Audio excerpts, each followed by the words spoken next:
അജയൻ്റെ രണ്ടാം മോഷണം.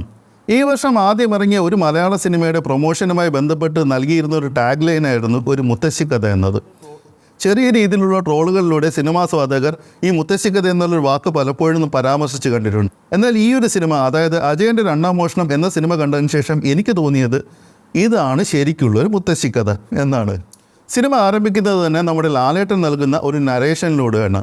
അത് വേണമെങ്കിൽ നമുക്ക് ഫിലോസഫിക്കലായിട്ടോ അല്ലെങ്കിൽ ദൈവികമായിട്ടോ ഏത് തലത്തിൽ നിന്ന് വേണമെങ്കിലും നോക്കിക്കാണാം. അതായത് നമ്മുടെ മനുഷ്യജീവനെക്കുറിച്ച്, നമ്മുടെ പ്രപഞ്ചത്തെക്കുറിച്ച്, ഇന്ന് നിഗൂഢമായി നിൽക്കുന്ന പല കാര്യങ്ങളെക്കുറിച്ചും ലഘുവായി സംസാരിച്ചു പോവുകയാണ് അദ്ദേഹം. അതിനുശേഷമാണ് നമ്മുടെ സിനിമയുടെ ശരിക്കുള്ള കഥയിലേക്ക് വരുന്നത്. നമ്മൾ ട്രെയിലറിൽ കണ്ടതുപോലെ തന്നെ ടൊവിനോ തോമസ് 3 കഥാപാത്രങ്ങളെയാണ് ഈ സിനിമയിൽ അവതരിപ്പിച്ചിരിക്കുന്നത്. കുഞ്ഞിക്കേളു എന്നൊരു യോദ്ധാവ്, അതിനുശേഷം വരുന്ന മണിയൻ, അതിനുശേഷം വരുന്ന അജയൻ എന്നീ കഥാപാത്രങ്ങൾ. സിനിമ തുടങ്ങി ഏകദേശം ആദ്യത്തെ അരമണിക്കൂറോളം ഈ ഒരു കഥാപാത്രങ്ങളെ എസ്റ്റാബ്ലിഷ് ചെയ്യാനാണ് സംവിധായകൻ ശ്രമിക്കുന്നത്.